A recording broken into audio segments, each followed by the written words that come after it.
Good morning, everybody, and this is your Dow Jones day trade setups for today. So, nothing much going on. Looking at the 8-hour, tails to the upside, tails to the downside, lots of bob wire. We are still stuck between these two levels that we've been looking at for most of the week now, which is 33,807, 33,807, and also 33,496. So it's basically quite a wide range that we're in. But if you have a look at the oscillators here, they're looking like they've crossing over, separated. Moving averages are flat. We're sort of stuck in amongst moving averages. So there's nothing here on the 8-hour that is indicating any kind of trend.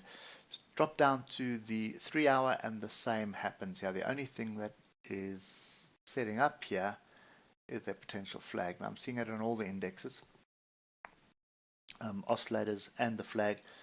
But for me, we are stuck in amongst moving averages, and the moving averages have crossed over. They're flat, but they are in a bearish pattern. So no real signal there at all.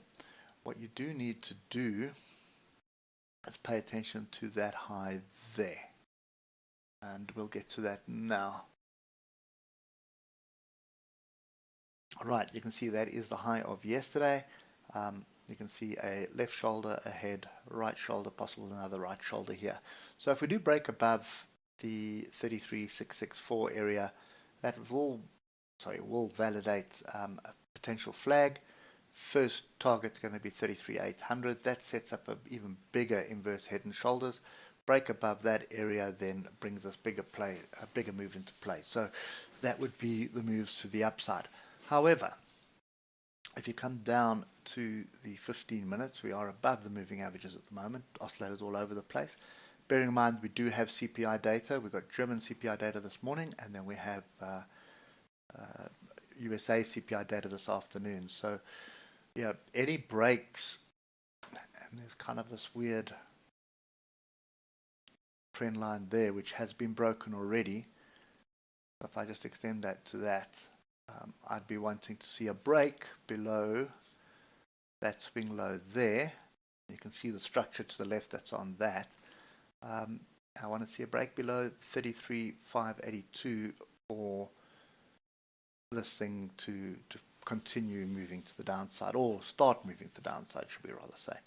So yeah, I'm not entirely convinced either way. So Friday's move was up. It started to look like a flash in the plan. Lower high, lower lows forming. And if I just delete the channel and just have a look at price action, you can see how critical the low of yesterday is, because that would trigger another lower low, and we've done 2 in a row. We've got 2 lower highs over the last 2 days, so that would trigger another one, move to the downside. And unfortunately, the data is going to be the catalyst. So the early warnings will be what's happening in Germany with the German CPI.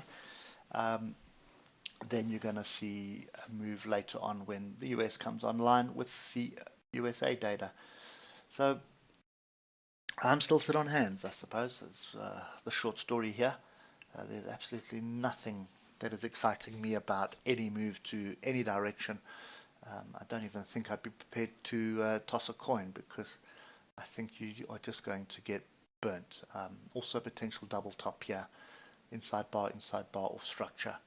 So yeah, we want to see the moving averages pointing in a direction before we start jumping into this on the hour, so we can just get an idea of the trend. But at the moment, the trend is flat, it is sideways, it is rangy, it is dangerous, it is sit on hands for me. Pay attention to the data. Any breaks of these levels I've given you is going to set up a bigger move, either to the upside or the downside. This depends what the data says. Anyway, hope that helps, and we'll catch up with you tomorrow morning. Cheers for now.